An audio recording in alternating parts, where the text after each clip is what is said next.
emergency for the first time in about... This is Jim, and Receiving this message. We are Ken Jennings and John Roderick. We speak to you from our present, which we can only assume is your distant past, the turbulent time that was the early 21st century.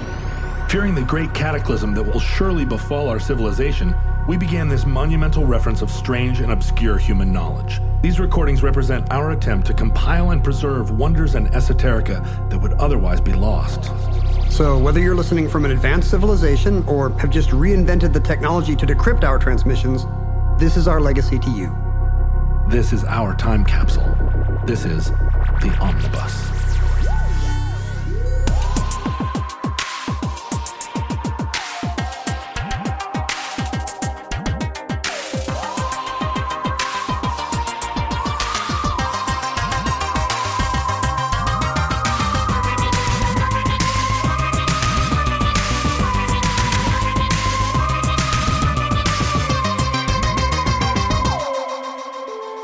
You have accessed entry 965.JE4615, certificate number 15163. The Popemobile.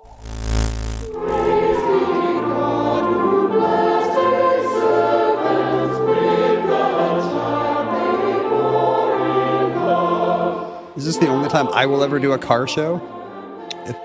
It finally aligned with my interests. I'm trying to think of what another car you might do. What about the Munsters, like hearse mobile? Do you think we could get a whole show out of that? The Munsters car? I bet you could find a way. Like, I think Herbie the Love Bug we could get, 45 minutes out of. Batmobile. How many Batmobiles have there been? We could do a Batmobile show. Yeah, and there's a bunch out there, like collectors collect them and drive them. Yeah.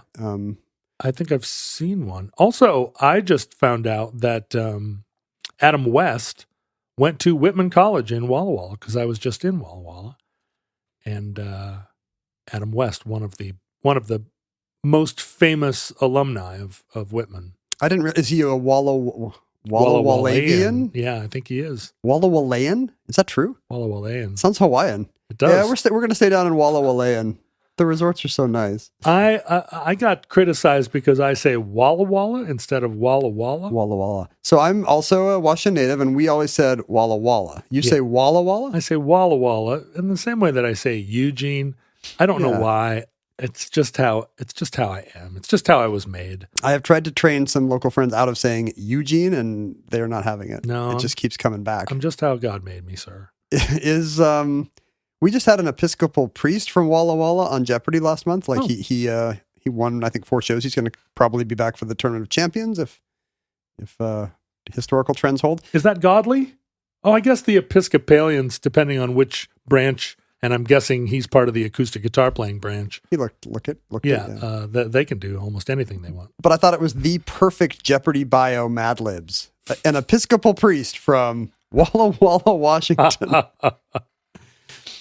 Good old Walla Walla. No, the Popemobile has little to do with Walla Walla and has never been to Walla Walla. Guessing not. But it's been all over the world. I think it has. Because there is no single Popemobile. What? And in fact, at any given, it's not like there's a Popemobile at any, a Popemobile stays the Popemobile until a new one comes off the assembly line. Basically, anybody can make a Popemobile.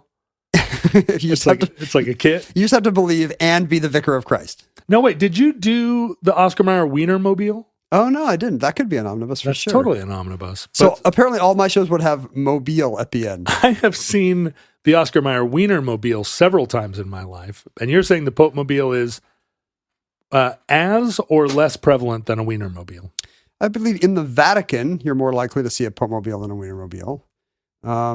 It's because any car the Pope is in kind of becomes the Popemobile, but it's like Air Force One. Oh, I see. I mean, it's not like a call sign that gets assigned to him, but in the popular nomenclature, like if the Pope's on tour and he rides through Montevideo in a certain car, that will be thought of as the Popemobile. I assume if you're just, does that mean anytime he gets into a car, it becomes the Popemobile and it stops being so when he gets out? Well, that's what I want to know. Let's say you're driving down the highway in Italy. Yep. You pick up a hitchhiker, and it turns out to be, look, it's Benedict XVI. He's been hitchhiking from Castel Gandolfo and his Vespa broke down. The second he gets in your Fiat, does it become a Popemobile? What I want to know is if you then sell that Fiat, can you say for sale Popemobile? Oh, does it stay the Popemobile? Yes. If a Pope blesses like your baby or a gourd, it's not like that gourd is not blessed by the Pope as soon as he blesses a second gourd. Is it the position that when the Pope's butt hits upholstery, it blesses it in some way? Or do you think you would have to get him in your car to be like, hey, Your Holiness, is there a prayer for a Yaris? My guess is that the Pope blesses the Popemobile before he gets in it. The Pope isn't going to get in a Popemobile that isn't pre-blessed, is he? Do you think there's like holy water in with the antifreeze? No, I don't think so. I do not believe the Pope blesses every mode of transportation he enters, in fact, except, just with his kind of generally beatific presence. Yeah, I feel like the Pope... The same way I bless a room when I enter it. The Pope getting in your car turns it into a Popemobile, and it is then transmutated... Oh, like transubstantiated? Yeah, permanently into a Popemobile. My car is now part of the body of the Vicar of Christ. Yes. By virtue of once, at one point, having the shoes of the fisherman there. Yes. So I don't have a lot of automotive expertise, as we've established on the show. So I'm probably going to need your help here as I go through various models of 20th century Mercedes-Benz. Okay. But I feel like you're going to be up to the task. I'll be able to work it out. But how long have they been Mercedes-Benz? I just have a sense of them not having always been Mercedes. Am I wrong? Going back to Mussolini, there have been other Popemobiles, as we shall see, but the Mercedes-Benz has supplied a lot of His Holiness's most typical rides. But again, it varies a lot, not because he's some Jerry Seinfeld type who's always picking you up in a different weird car, but just because he travels a ton and local organizers will provide a lot of the cars in which you see the Pope on many of his appearances. Have you ever seen the Pope? No, I've seen the Queen. Oh, but not the Pope. We've probably never discussed the Pope on Omnibus. It's we're papally lacking. We have rats on every episode, but we have not discussed the Pope. And the Pope is seeable, of course, because he often comes out of his St. Peter's Basilica balcony of a Sunday, right, and blesses the assembled crowds. Have you ever gone to that? I have been to St. Peter's a couple of times. I have never seen the Pope. At St. Peter's. I was there at a weekday. Oh, but you saw him like down the street at a Taco Del Mar? No, the Pope came to Anchorage in 1982. The Pope came to Anchorage. Yes, it was a huge deal. Probably for Anchorage, but not for the Pope. Well, it was March and there was snow on the ground. It was still very cold. And although March is not very cold, but it was snow on the ground cold. And he gave a big a big concert, I guess. What happens? Probably not a concert. When the Pope stands on a stage. Could it be a sermon? Maybe. Yeah. They built a big stage at the end of the park strip, big sound system, and he played a concert. Lots of people came. He played the national anthem on a Stratocaster. Of Poland? Of the Vatican? Yeah. The national anthem of heaven. He played the national anthem of every country he'd ever visited. It was a 16-hour concert. What if he was just strumming an acoustic guitar, singing kind of youth pastor stuff? Like he's like, do you guys like Morning is Broken by Cat Stevens? Hey, everybody. 2, 3, 4. Why can't we all just get along? But I'm pretty sure that the Popemobile that he had up there was... Was it a snowmobile? Well, I feel like at one point he was in a Cadillac, and then at another point he was in a helicopter, but then he was also in the back of a pickup truck, maybe, that had some bars welded around it. Yes. What year did you say this was? 82. That is exactly the year when he would have been in a well-welded pickup. And for reasons you might be able to guess thinking about it. But let's talk about that. The Pope... the papacy is an office that goes back, nearly 2,000 years. All the way back. All the way back. Going all the way back. To the Pete, right? To the big Pete, the original Pete? The line of Catholic, the popes that the Roman Catholic Church traces now does go back to Saint Peter. But who was the next one after Peter? Who was like the second pope? Peter the Second. Yeah, right. Yeah, I think the early lineage there probably owes more to church tradition than to any actual written history. But of course, it's very important to the theological claims of the Catholic Church that when Christ tells Peter, hey, buddy, upon this rock, I'm going to build my church. What Jesus meant was, you're the first pope, right? And all the other guys after you are essentially St. Peter, but, with nicer clothes. But for 400 years, the pope was just reply guy, right? It's made up names. Like they went back after and were like, Sebastian the First, Oscar the First, Sebastian the Second. Yeah. So I think there's a lot of kind of retroactive medieval tradition going on. By the time of Augustine, there was a knowable pope from then going forward, or no? Yes, Augustine would have been writing from a time when there were historically verifiable popes. I think there's pretty good attestation for Clement the First, who would have been pope in the 1st century AD. Oh, okay. So, but then did the timeline get broken at any point, or Clement and then everybody after we know?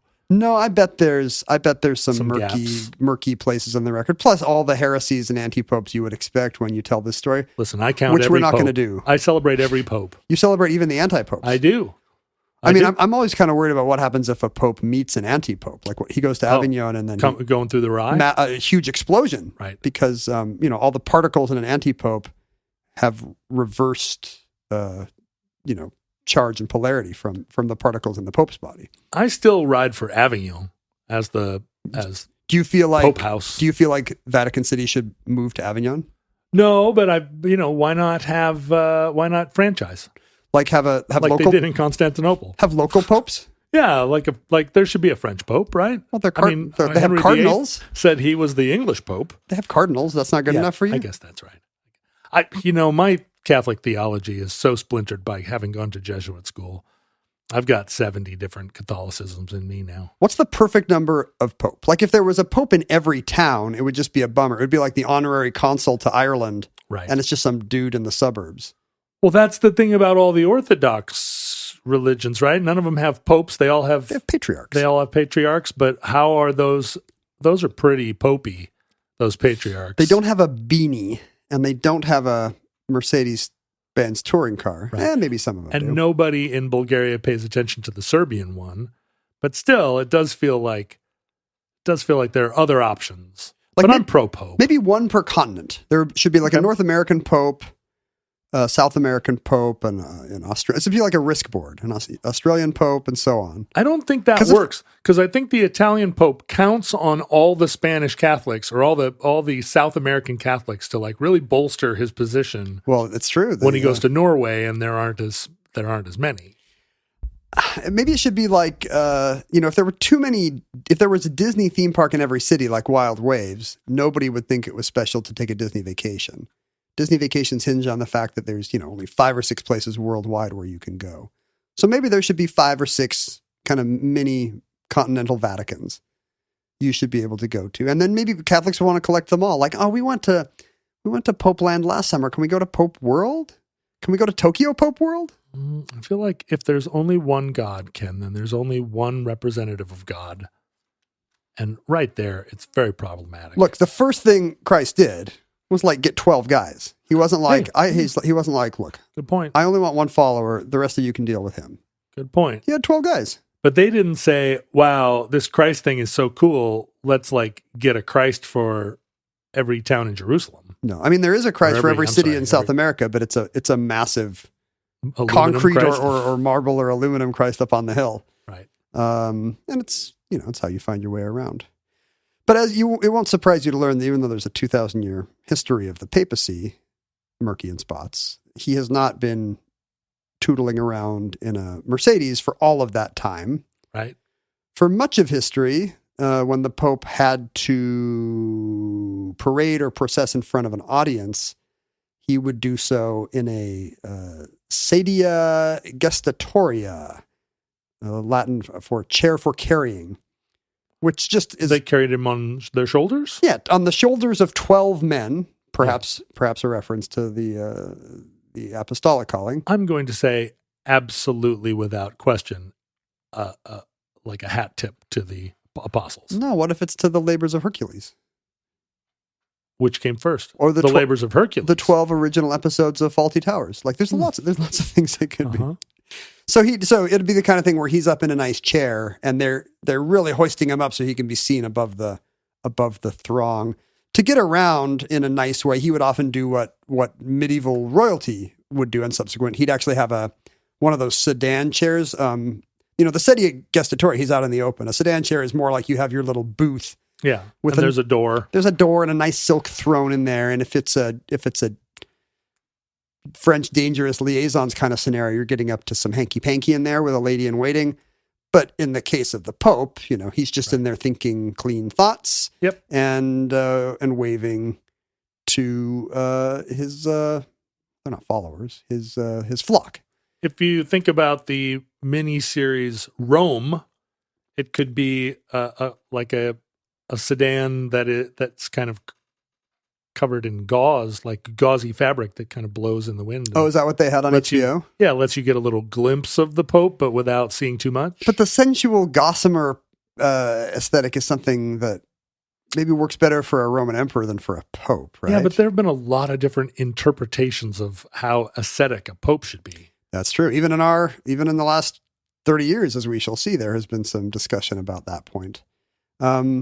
There wasn't a whole lot of discussion early on. It was basically recognized mostly by the Pope that he should have a lot of really nice stuff. Absolutely. So he would have a silk throne when he was in his sedan chair. And, he's still being carried on poles by a bunch of guys, but not 12 guys up on their shoulders. Traditionally, when a new Pope was elected by a convocation of cardinals, a conclave, there we go. I knew there was a better word. He would arrive in Rome on horseback. This was a tradition.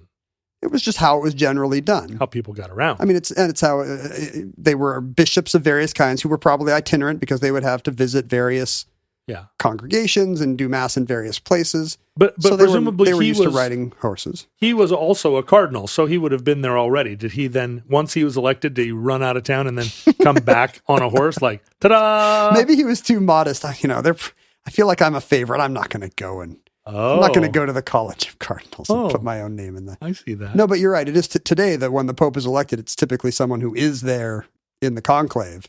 Right. And, in some cases, it's probably ooh, me. I think in some cases there is a lot of, there's a certain amount of Kremlinology at the Vatican of people following who the different blocks and voting blocks and theological or ideological factions are. People go in with an idea, right? Nobody's like, I never heard of this guy. Yeah.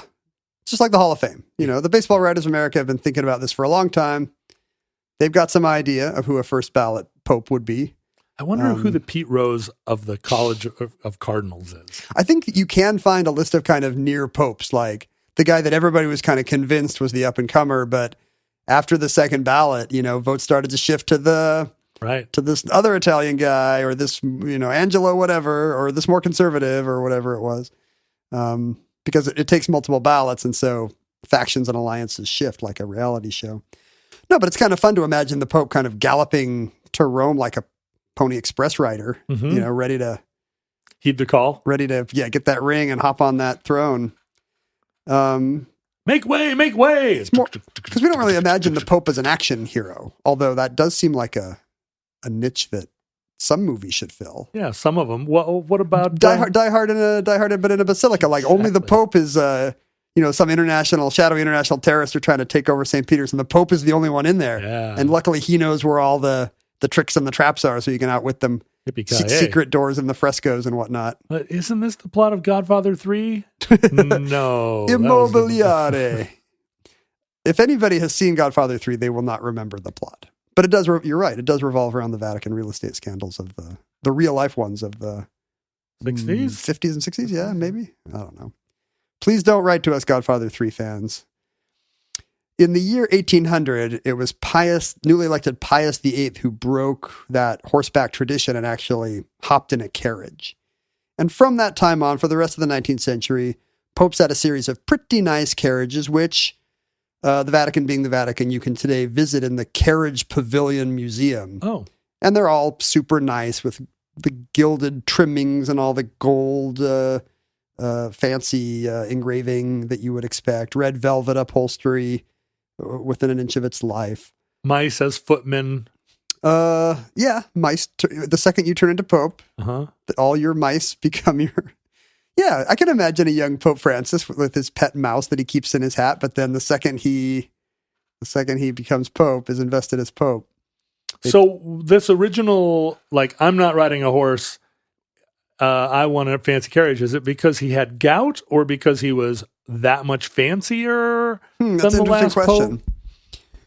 You have to think that longer lifespans might figure into it. I haven't looked at the numbers, but No longer 35. Yeah, you'd think that the average Pope in the 19th century is a little older than the average Renaissance Pope, and that therefore maybe they do want a comfier ride. Yeah.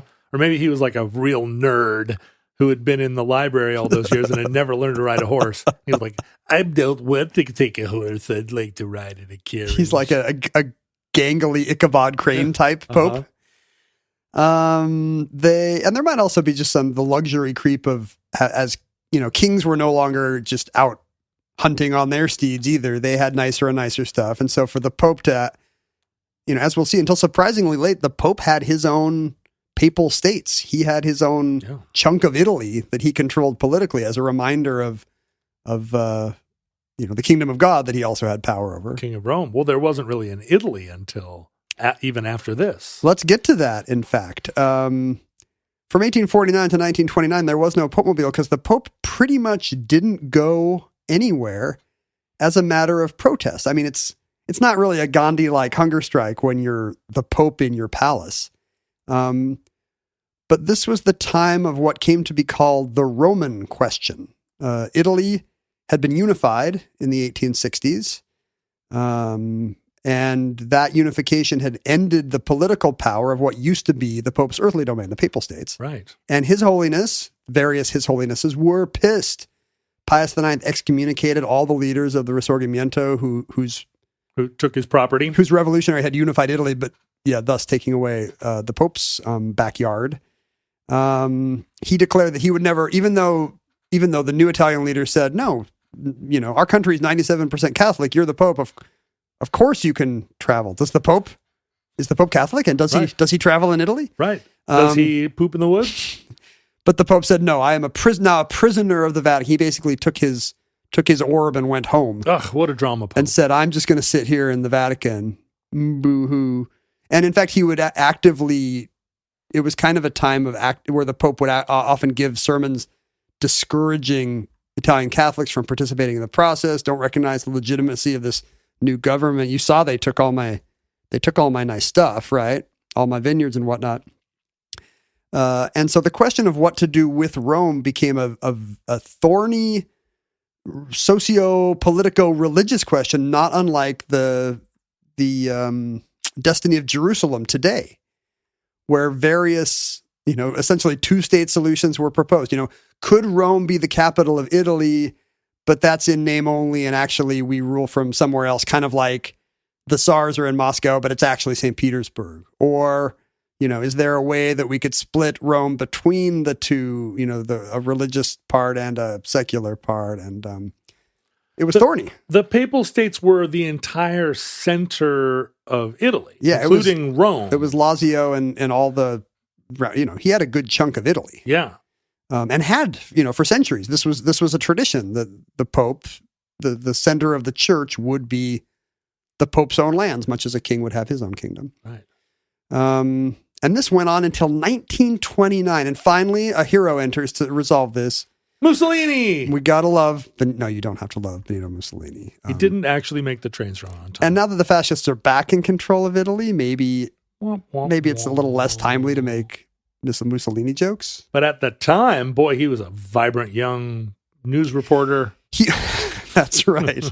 He was a plucky young reporter on the case. No, he was a newly elected prime minister of Italy. And he wanted to solve this problem. If you read the Catholic accounts of this, Mussolini's really an enemy of the Pope and is trying to curtail his power because in hindsight, we don't want to make it seem like there's any kind of alliance between Italian fascism and the Catholic Church. No, the Catholic Church has a great record with European fascism. Yeah, in hindsight, I kind of wonder if there is an element of, Mussolini wanting a strong Christian authoritarian fascist Italy if he wants to make sure that this is settled and the Pope is co-opted and can be a symbol of a patriotic Italy, much as just as the Roman Empire is, Yeah. So, he wants this Roman question solved. But whichever case it is, the Lateran Council, the Lateran Pact is signed by the king and Mussolini and the Pope, which basically creates the modern status quo. There is a little Vatican City, which is weird because it's a country, but also it's inside Rome. And the Lateran Pacts are funny because it's like, okay, fine, we'll give you a post office. We'll give you this many bus routes. It's a lot of kind of municipal, you'll get a telegraph, fine. It's a lot of kind of the municipal T's and I's that need to be crossed and dotted to create a sovereign country in the middle of an ancient capital city. Right. So from 1929 on, the Pope can finally leave his little snit in St. Peter's and can travel and once again see the world's Catholics. And he does. He's got a garage of cars and, the first cars owned by the Pope after the Lateran Pacts are, he's just got a series of Fiats and Graham Pages. Do you know that British automaker? I did not. But he's driving a Graham Page. He's in a Rampage and a Graham Page.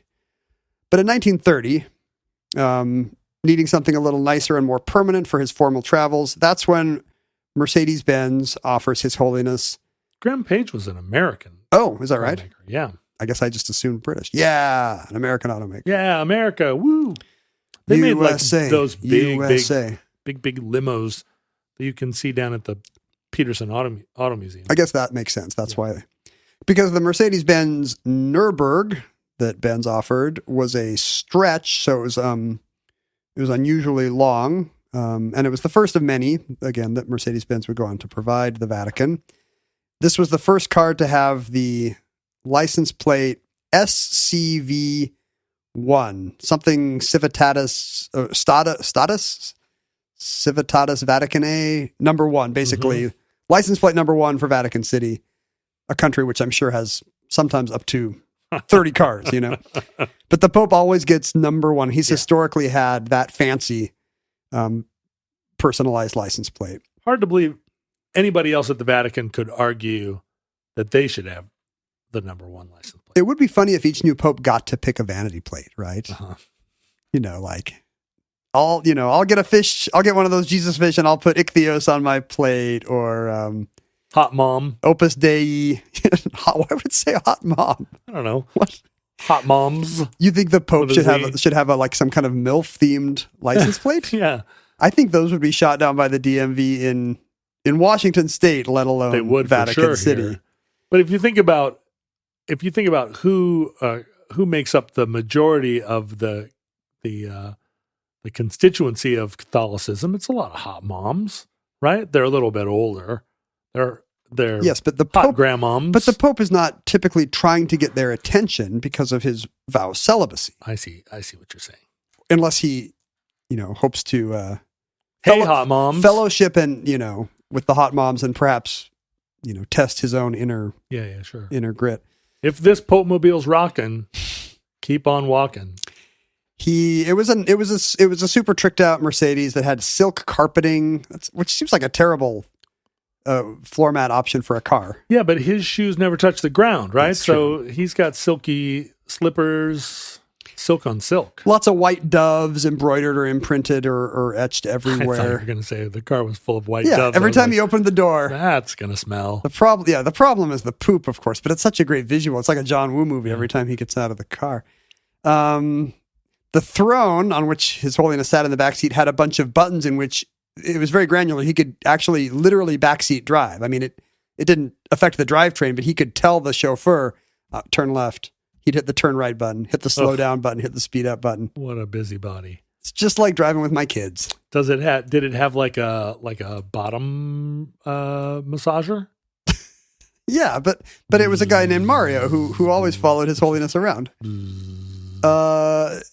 What it did not have, even though Mercedes had offered this option since 1928, was armored plating. Huh. It was not an armored car at first. Oh, because who would hurt the Pope? Who would hurt the Pope? This car was in pretty good shape. You know, they built him to last back then, and this stayed in the papal garage for 30 years. Whoa. Till 1960. I mean, he was also probably driving a series of other things in the meantime. But those big old Mercedes that you would drive around if you were a head of state or, say, for instance, invading Czechoslovakia, they looked pretty current even into the 50s. Yeah, if you look at the 1930s era Popemobile, it's not a bad-looking car even today. No. In 1960, John the 23rd was provided by Mercedes-Benz with a 300D. Mm-hmm. Does that seem right? A 300D feels like a pretty entry-level diesel. Well, that's what we're going to see about a lot of these cars, is they're not always the Lincoln Continental you would expect. Yeah, the 300D is like the grocery getter for a certain kind of mom. Not to keep talking about Catholic moms about which you've been obsessed, I guess. I have no idea why a Catholic moms mean so much. Your to me. Jesuit training has really. They're going to make me fish on Friday. This particular Benz 300D was a landaulet. Oh, okay. So that's a nice big fatty. A word I did not know. Yeah, where I thought it was a brand of margarine. It's a convertible, except the back goes down and the front does not. That's correct. The front is basically its own little compartment. In this case, kind of like a limo with a hard top and a windshield. Yeah. The back is a convertible top, which can pull back. And you can see why this would be perfect for His Holiness. They actually put handles on the front of handles on the back of the front divider. Right. So that he could pull back the top, stand up, hold onto these handles, and smile and wave and offer blessings and homilies as he drove around. Now, we did talk about this car as a component of the Hilux? Grosser. Oh, Der Grosser. Yeah. Was that a 300D, or was that just there was a landaulet version of a different model? There was the Adenauer, and then there must have been I forget exactly what the transition between the one and the other were. Apparently, a lot of these cars that have been used for this purpose over this, speaking of their longevity, have had to be engineered for this purpose because, generally they often drive much of their routes at extremely low speeds. Oh, right. And as we'll see increasingly, the first one didn't have armor, but nowadays these are very, very heavy vehicles. And it would be so weird on the clutch to always be going 2 miles an hour. You'd be like, so these things have custom transmissions that allow for long life, even if you're driving at 2 miles an hour in a 5-ton car a lot of the time. For a long time, when I was in my late 20s, I had an 80s Ford F-250 with a canopy that had a Chevy 350 motor in it. And there was a kind of lopiness to the motor where I could just put it in drive and not touch the gas. And the truck would just naturally go 15 miles an hour. And I used to drive up and down Rainier Avenue at about 15 miles an hour in this truck because it was the truck communicated, don't mess with this guy. And is that the right speed for that? Yeah, it had Alaska plates, and I think the whole vibe of it was just like, you know what, go around him. And I really enjoyed just kind of going at what effectively was just natural idle speed. And I'm sure that's what the Popemobile does too. Have you ever seen, do you have any experience driving an electric where nowadays a lot of them offer what's called one pedal driving? No. The idea is that you should not have to switch your foot between the brake and accelerator like a dummy, like a peon. We haven't figured out a way around that. Basically, the idea is once you lift your foot off the accelerator, that's telling the car, please brake. No, that's the worst. Don't do that. I hate it. It's the worst idea. It's one of many things that pretty much scotched the Tesla for me, because that used to be an option in the Tesla where you could turn that off or on. So, normally you take your foot off the gas and you coast like a normal human being. Yes. Now it's like, you kind of have to relearn this skill where you're pretty much always on the gas to some degree, and you kind of have to let up lightly if you want to come to a stop. And Tesla finally made it mandatory because, of course, Elon knows best. And It's mandatory now on Teslas? The Model 3 that I was test driving did not have a way to turn off one pedal driving. You push down to go forward and you let up to brake? Oh, God. And people get used to it. And once they do, they like it. And I think they feel like they're driving more efficiently because, there's now that you've got these, regenerative braking, Oh, I see. But it's actually more effective or efficient than regenerative braking is coasting. And the way we learned to drive was actually pretty good way to conserve power. Yeah. You don't ever touch the brake unless you actively want to stop. The rest of the time, you just take your foot off the gas. So I have disabled it in my car, and you can disable it in the the Polestar I drive.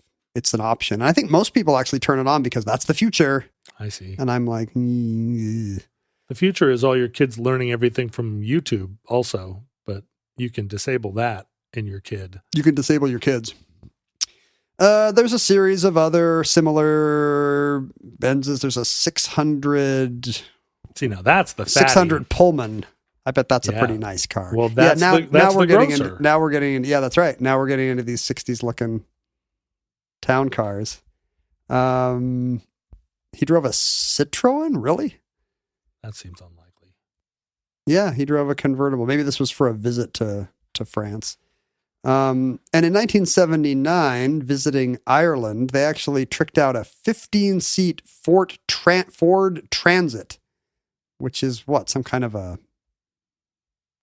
It's a van. Yeah, it is. It's a 15-seat thing that I think they kept 15 seats. So he's up front in a little platform. There's seats in a covered part of the truck behind him. And this... Where dignitaries are sitting? I guess. And this was the truck that became known as first in the press as the Popemobile. On this visit to Ireland, a reporter jokingly said, His Holiness has outfitted this new blah, blah, blah for his tour. And that was the origin of Popemobile. He went from that trip to America where he drove around a Ford Bronco, I think. Uh-huh. So that was kind of the popular entrance of Popemobile into the American lexicon. But it turns out the Irish got there first. Where does blank mobile come from as a way of because they were referencing something with Popemobile, It's got to be Batman. I mean, it's automobile. And Oldsmobile, very early on, I think. That's probably maybe the earliest new coinage, a portmanteau of automobile with something else. Well, I bet Oldsmobile is the earliest. But then, it comes into the... Popemobile. It comes into the public lexicon very much through the Batmobile. And that seems funny to us because he's also got his Bat Signal and his Bat Cave. And he's got to bat everything. And do people make that joke about the Pope? Does the Pope poop in a bat cave? No, what do you mean? No, he's got the Pope cave. Oh, yeah, he lives in the Pope cave. Pope yeah, light. That's right. Look, the Pope signal. He jumps into action. I think he should do that, actually. The thing about the Irish Ford Transit is that it later was bought by this goes to your question about whether you can consecrate and or deconsecrate a Popemobile. It was later bought by some kind of Dublin wax museum that decided to rent it out for $380 an hour for weddings and funerals, hen parties, I guess, whatever they call bachelorette parties over there, other kinds of, stupid young people get-togethers, because you could rent the Popemobile by the hour. I would do that. I'm sure that got some kind of media criticism in Catholic Ireland. Oh, I bet. But what a bunch of killjoys. They discontinued the fun in 2012. Speaking of killjoys, this era of the Popemobile all changed on May 13th, 1981, when Pope John Paul II is in his Fiat Campagnola. Am I reading that right? Mm-hmm. He's entering St. Peter's Square to do his usual toot-toot. So he's right in his home turf. Yes. And the Fiat Campagnola is a kind of... It looks like a Jeep or something as I'm looking at it here. Yeah, it sort of feels based on the Mercedes, but I guess it's probably it's more of a Jeep.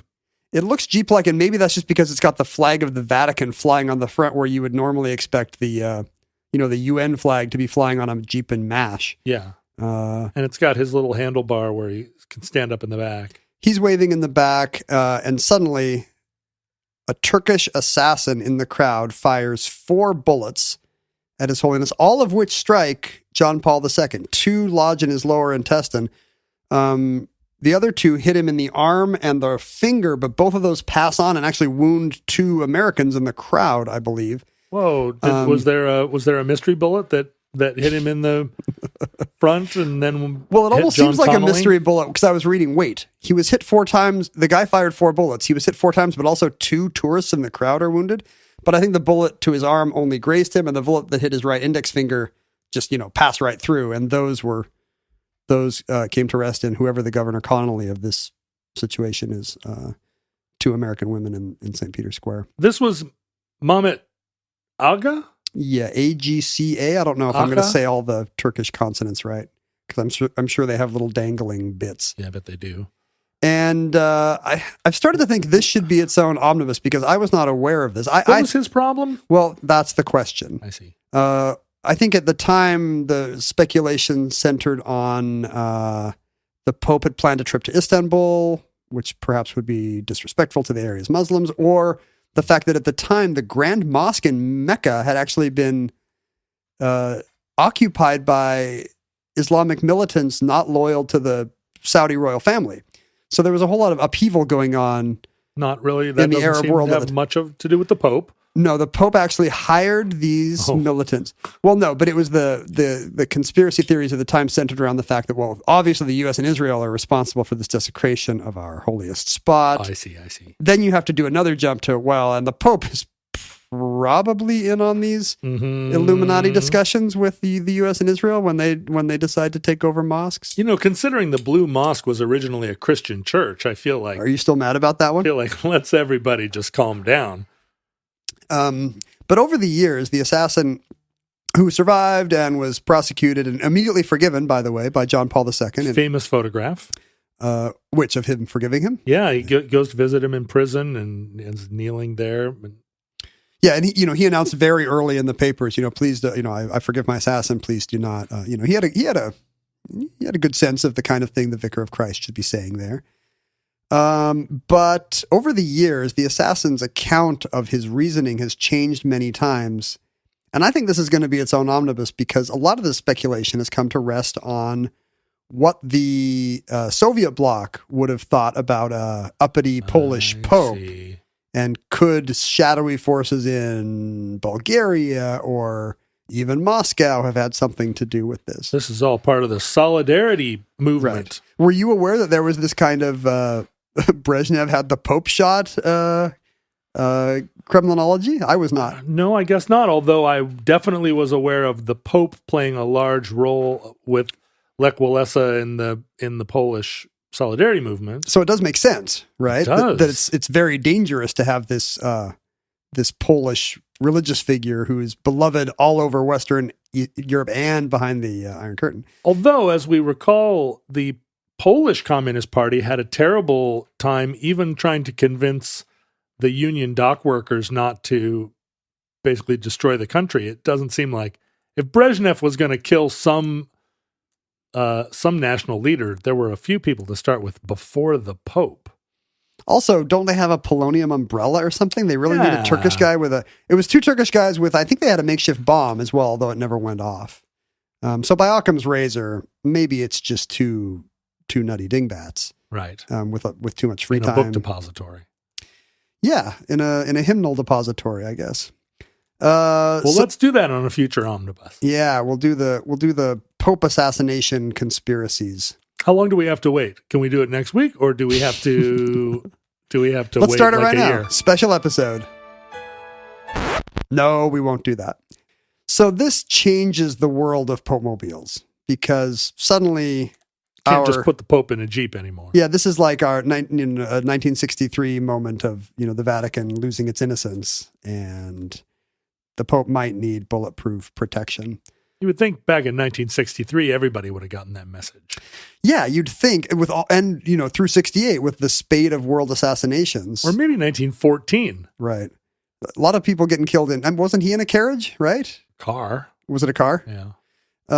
Carriage-like car. Well, a car has a carriage. It has an undercarriage. Right. Therefore, the part you sit in must be the carriage. So does a Catholic mom, for that matter. So the Pope has to switch to some more modified, tricked out cars. His his appearances subsequent to 1981 are in a Mercedes-Benz 230G. Does that seem right? Okay, so that's going to start to be one of the Mercedes Jeeps. Yeah, and it's off-road ready because then, his route can be very flexible. If for some reason the car has to be brought in over a lawn or over gravel or over a hill, no problem. These are known as the G-Wagons or the G-Wagons, which are a whole Mercedes subcult. Do Catholic moms have a G-Wagon? A lot of them in their do. undercarriage, if you can find it. The rich ones do. But for a long time, the G-Wagon was in some doubt. A lot of sexologists doubted it was even I don't think the G-Wagon even ever came off the assembly line. But the G-Wagons are these like kind of hand-built Mercedes Jeeps that have become fetish items. And now they're like, if you want to buy a Mercedes and drive it around on Sunset in Los Angeles with ground effects under it, this is the most expensive one you can buy.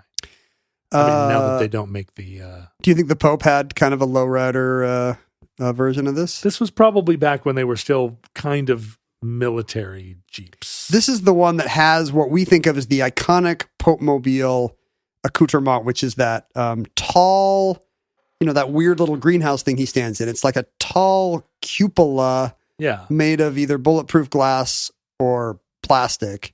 We called it the...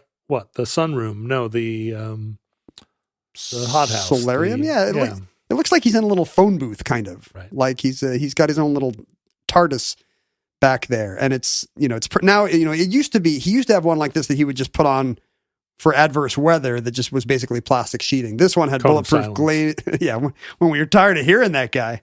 No, and the Pope talks with his hands a lot because he's usually Italian, so it's got to have a lot of room for him to maneuver. Hey. You don't want him to be bumping the glass when he's... What's the matter you? When he's blessing somebody. Me? What's the matter you? Yeah, the Pope is always saying his classic catchphrase, what's the matter you? But now this thing is permanently affixed to meet the highest standards of, the highest security standards of these new security consultants that are now planning His Holiness's itineraries.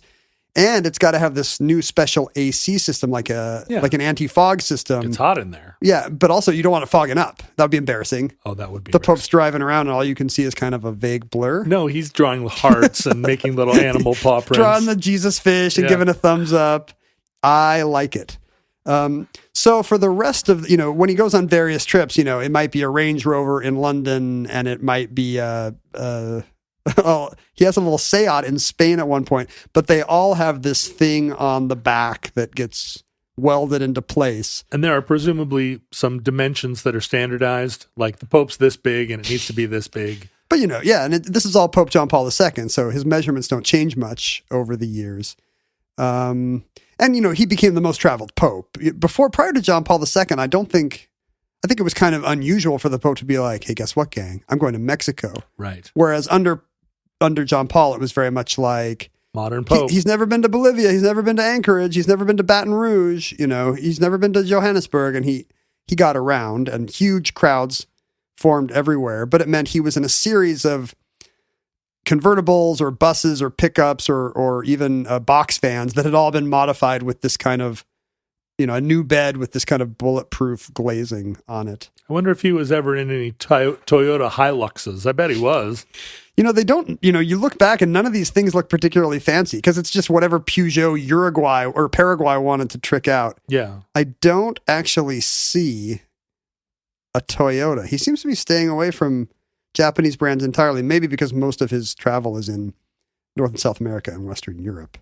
But I'm sure on the occasional Japanese trip, he might consider one. There are a few Catholics in Japan. Sure. Not a ton, though. And there's a few Hiluxes that don't have an anti-aircraft gun, and a few. You could put a Pope there instead, where the gun used to be. He can kind of rotate on the old armature and wave instead of shooting wave down the Pope, wave the whole Pope. Wave with the legs, Your Holiness. In 2002, bad news for fans of the papal automotive industry. Oh no. John Paul announced that he didn't think that it was appropriate to call his car the Popemobile. Oh, he was a little bummed. He felt like it was kind of mocking. Taking away the dignity of, I don't know why he thinks his car needs to have dignity. But it's the Batman thing we were talking. He doesn't like Pope hyphen becoming a source of fun in headlines. This sounds like something Kanye would do. Wouldn't he want everyone to call his car the Kanye Mobile? No, now it's the kayfabe mobile or the Jeez mobile. The Yeezy Mobile. Yeah. But I don't think it ever actually stuck. You really, I mean, once you can never, you know what never works is being like, hey, you know that nickname you guys all use for me? It's fun, but let's don't. And the thing about a pope is the pope's going to be surrounded by people that agree with him. Yeah, sure. No, nobody will say Popemobile anymore. Your so Holiness. Forgets that, that probably problem solved. People in Brooklyn aren't going to necessarily stop. This year, I don't know how closely you were following the Mariners this season, but they're so closely. You and I went to multiple games together, so did. You know how closely I follow. But are you following closely enough to know which of them has a nice big butt? Or do you follow? Who do you follow more closely, Catholic moms or Mariners catchers? In terms of butts, Catholic moms. The Mariners catcher, who looks like he's a future all-star. He's one of the best. He's probably the best catcher in the American League, even though this is like his first full year. Yeah, get it up there. He's a little thick. Speaking of getting it up there, he's a little thick in the haunches. He's chonk. He's a little chonky. I support chonkness. And which, makes sense. Somebody who's in a squat 3 hours a night. The internet just started calling him, I think it was actually Jared Kelnick. It was another player on the team who used it first, but the internet started calling him Big Dumper. Oh, I don't like that. Well, he didn't like it, it seemed. He seemed a little skeptical in interviews, but it was expressed with such affection by the fans that you started to see it catching on. Like his name would appear in lineup cards. Like on the wall of the dugout, it wouldn't say Raleigh's batting fifth, it would say Big Dumper. Dumper? And finally he embraced it. And do you not like dumper for butt? No, I don't. I don't like emphasizing the excretory function of the butt. No, because much of the butt does not participate. He's not famous for its capacity to dump. He's famous for his capacity. 99.5% of the surface area of the butt does not participate in the dump. That's right. Right? Yeah. It has other aesthetic functions. Well, and the thing, there is a lot of language around butts. There is, and we don't know it because we're middle-aged white people, and we're not supposed to know it. No, but it's usually gendered. That we talk about some butts, but not others. Well, maybe this is good that we're sexualizing a second-year catcher. Well, but why shouldn't we use the same sexual language? Why shouldn't we call it a fanny or a tushy? Or patootie? Something? I guess none of those these are all baby words for a baby's butt. Yeah. What are some of the things? Well, badonkadonk? I guess. Yeah. Why don't we call him the big badonkadonk? I like that. The dumper. But anyway, he's into it? Well, I think he kind of had to embrace it, like John Paul II did not. Like he hit the game-winning homer, the walk-off homer that clinched the playoff spot for the Mariners this year. And the coach came back out on the field after with a cigar on his teeth and got on the PA and said, "Big Dumper!" Those were like his first words of his speech. So it's all over now. Like he's the Popemobile, whether he wants to be or not. I guess maybe he'll take the word dumper back. Yeah. And now it's going to mean like maybe if you're else. Younger than us, when you hear dumper, you just think of a generic butt. It doesn't convey the actual dumping process as viscerally as it would to you or to me. All right. I don't know. I cannot get inside the head of the young. Hey, TikTok teens, please let us know what you picture when you see the word Big Dumper. Also, for him, it could be he's dumping home runs. That's the thing, he's right? dumping base hits. That's one other way you could say like he dumps the. He's what do you call it when people reappropriate slurs in a positive way? He's reappropriating. Is that the word? Yeah. I thought there was a better word for that. No, I don't know. I don't think so. Hey, woke teens, let us know what the actual word is for when you empower yourself by saying the slur. In 2009, Hyundai ran an April Fool's ad in the UK. What do you think about this tradition of companies putting out April Fool's campaigns and being like, guess what? McDonald's isn't going to have burgers anymore. Lol. Now we just do lasagna. I like it as long as it doesn't incite panic in the streets. Hyundai announced that they were going to that they were now the official providers of the Popemobile. And the joke being, Hyundai at the time, 2009, Hyundai's a well-established car maker, but the idea that the Pope would not be in a Korean compact. Right. But the joke was on Hyundai. Oh. Because just 4 years later, in 2013, an Argentine cardinal, Jesuit, that's your boy, named Jorge Mario Bergoglio, became Pope Francis. Oh, and huge Hyundai fan. Famously a Hyundai fan. Always talking about it. He's always got those Hyundai magazines. But he's one of these humble popes. You don't see him that often. We say one of those, but I don't know if there's been one in recent memory. He kind of created this new Pope paradigm, papadime, if you will, whereby the Pope could actually embrace the humility and simplicity that we associate with the Savior he emulates. A Pope in blue jeans. Yeah, and literally, he probably did. Which one of these cups is suitable for a carpenter? It's a Keurig cup, and he's like, not that one. He coming up in turbulent Argentina of the late 20th century, you can imagine this was a guy who was very familiar with poverty and seeing privations firsthand. Currency devaluations. Right. All the rampant inflation that led to the lousy Argentine economy and therefore the Falklands War. But also seeing a series of kind of corrupt governments come and go with all their flashy ostentation of whatever a Latin American generalissimo needs to have this week. Eva Perón. And those two things combined seem to have really reinforced his particular Jesuit ethos of it's a bad look for the Pope to have fancy trappings when others are in need. Right. And that's why he's Pope Francis. It's a nod to Francis of Assisi, who's associated with simplicity and poverty and rural life and, chilling with donkeys instead of with dignitaries. That's why he wears Crocs with socks. Yeah. He's the first. What if Crocs did make some like white papal Crocs with doves stamped in them? You've seen white Crocs. All they need is the doves. Famously, when he was in the church in Buenos Aires, he would always take public transit. Even in Rome, he would just hop on a bus or a streetcar. Seems good until two Turkish guys get on with a bomb. Well, this was before he was Pope. But, at the conclave where he was elected Pope, just to answer your question about, yes, he was there. He got back in the minibus back to the hotel with the four guys he had come with. They're like, no, you're the Pope now. Your limo's over there. And he's like, no, I got this ride. And, he carried his own bags. We were in the middle of a conversation. We were, I was talking to the driver. So he carries his own bags back onto the minibus and then back into the hotel. Did I ever tell you about the first time I played a festival show when I joined Harvey Danger? No. It was at a big festival. I'd never been. Where? It was the one on Kitsap County, End Fest. Oh, right. And I'd never played on one of those big stages. And we played the show, rock show, and then we got done, and I immediately knelt down and started winding up my cables and putting all of my little boxes over to the side. Oh, John, we have Sean, we have someone. No, they were all gone. The entire rest of the band was off stage, back in the dressing room, and I'm up there coiling my cables, and I look up, and I'm surrounded by people dressed all in black with leather men and flashlights on their belts, and they're like, dude, get out of here. I'm like, what? I got to get my stuff. And they're like, we do that. That's what we do. You go.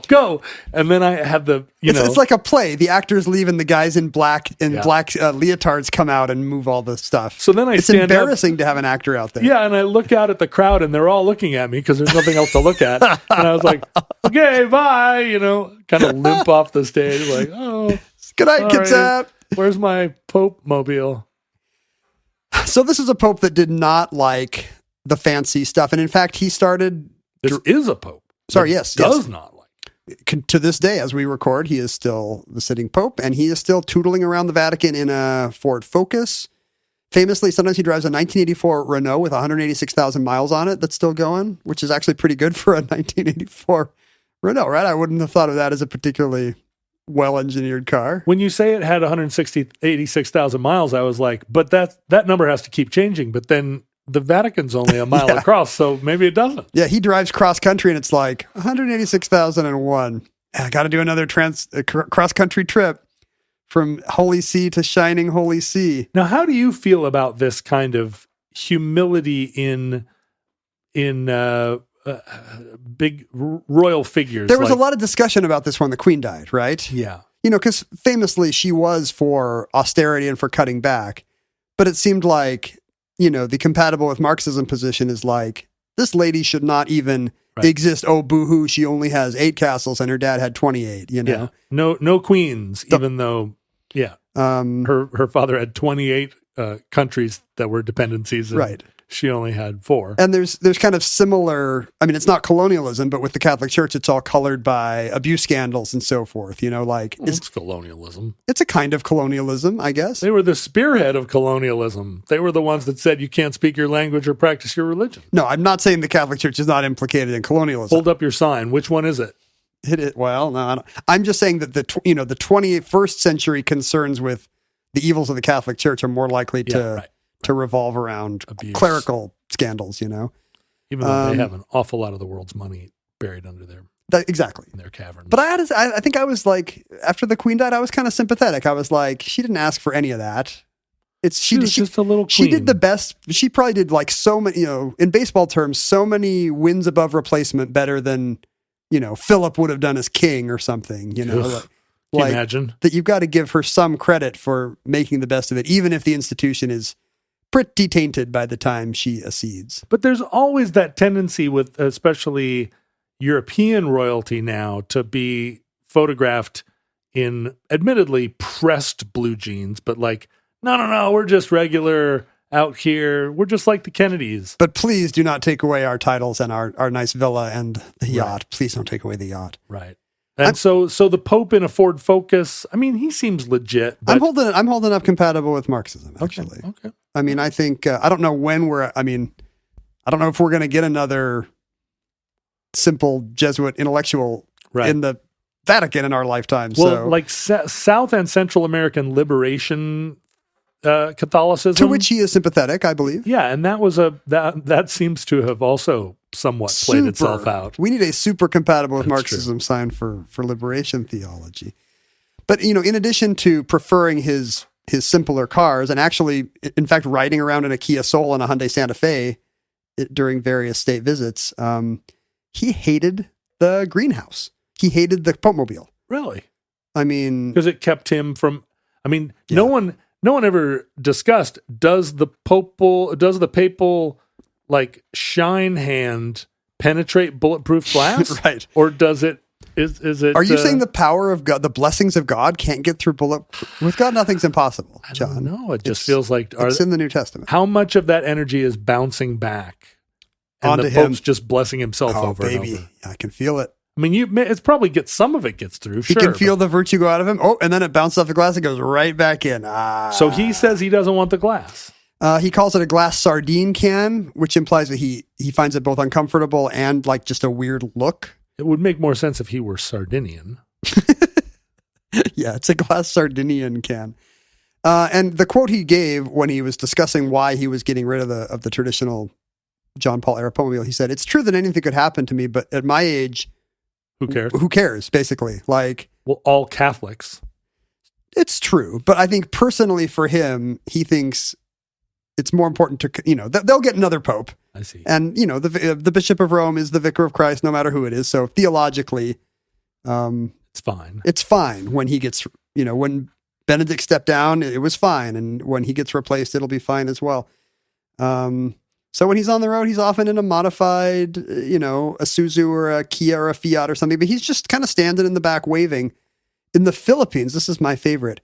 He actually rode in a modified jeepney. Are you familiar with these? Yeah, the super modified. It's like a mini bus, and they've got the colorful, in the Philippines or in Filipino town in LA, they got the colorful paintings. His was white with nothing but a papal seal and not the traditional gaily bedecked paintwork, but he's just waving from the back of a kind of a traditional minibus that you would ride home from work in Manila, and the people go bonkers for it. So it just goes to show that whatever the Pope rides in is the Popemobile, even if it's a jeepney and has no bulletproof glass. He's like the Keanu Reeves of global religions.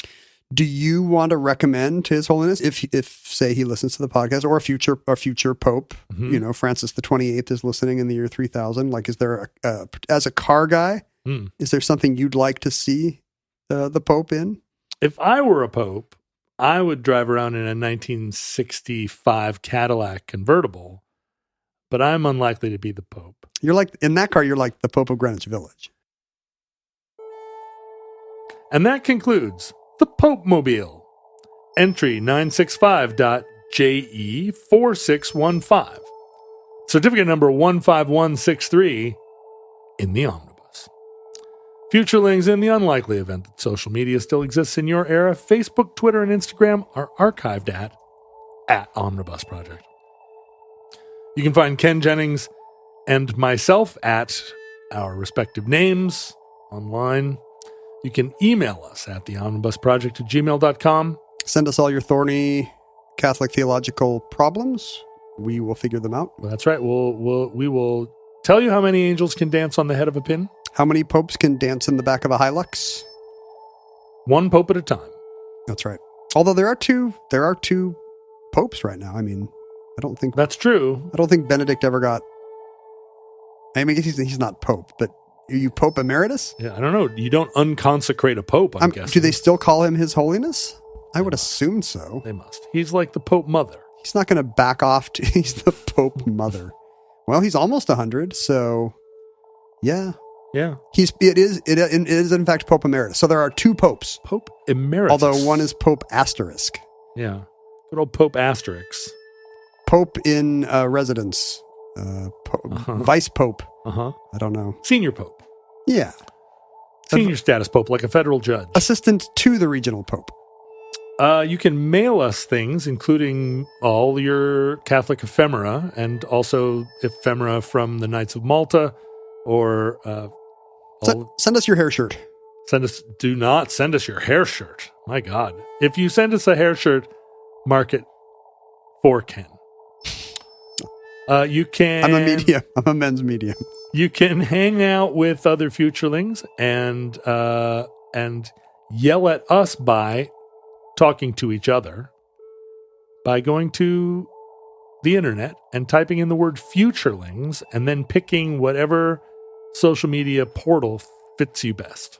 Yeah, you decide. Go to the internet. And then it's a choose your own adventure book. Well, let's see what happens. Have I done this before? It's a maze of twisty passages all alike. If I go to the internet, now this, of course, Are you Googling the internet? No, I'm not, but I am putting futurelings in. Of course, the thing is that the internet knows me, right? So it's going to give me something.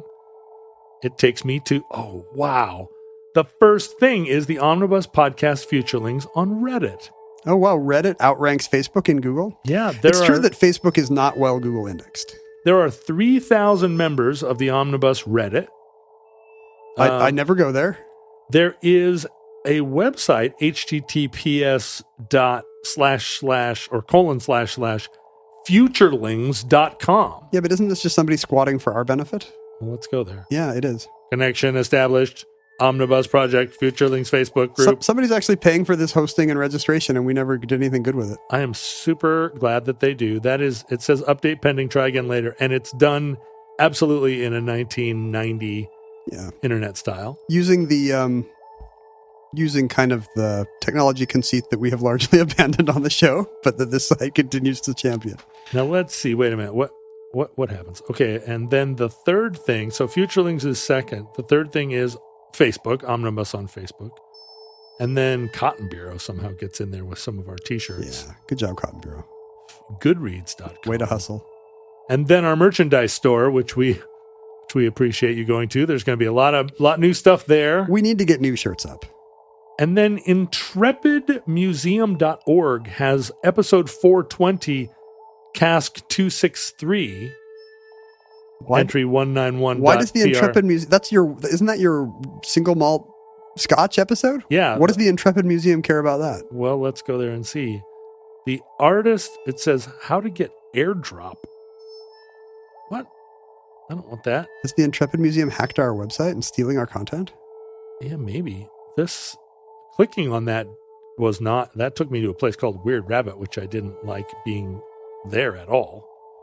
Get out. So anyway, I don't know. The calls are coming from inside the rabbit. Anyway, Futurelings, go to those places. Maybe you'll get different results and hang out with other Futurelings and good luck. God bless. One of my favorite things on social media is when somebody says, look how corrupt this country is. I type in men into Google and the first thing it says is men pegging me or whatever. Oh. And these are people who don't know that their Google search results are tailored to the user based on past internet use. And so you've got all these conservatives shaking their fingers at look how perverse the world has become. So buddy. If I put men in, here's what comes up. Men's work shoes of the 1990s. See? That's very accurate. And then the second one is men's ping pong. Mine just went to mental floss. So that's very on brand. Yeah. And you can support the show at patreon.com/omnibus. We have a lot of fun here, and you can have fun too by joining our Patreon. You can go back to watching your men's ping pong videos. I'm just going to finish the show. Listeners, from our vantage point in your distant past, we have no idea how long our civilization survived. You're rooting around in the rusted, burned out husks of our Popemobiles. But we hope and pray that catastrophe that we fear so may never come. If the worst comes soon, of course, this recording, like all our recordings, may be our final word. But if Providence allows, we hope to be back with you soon for another entry in the Omnibus.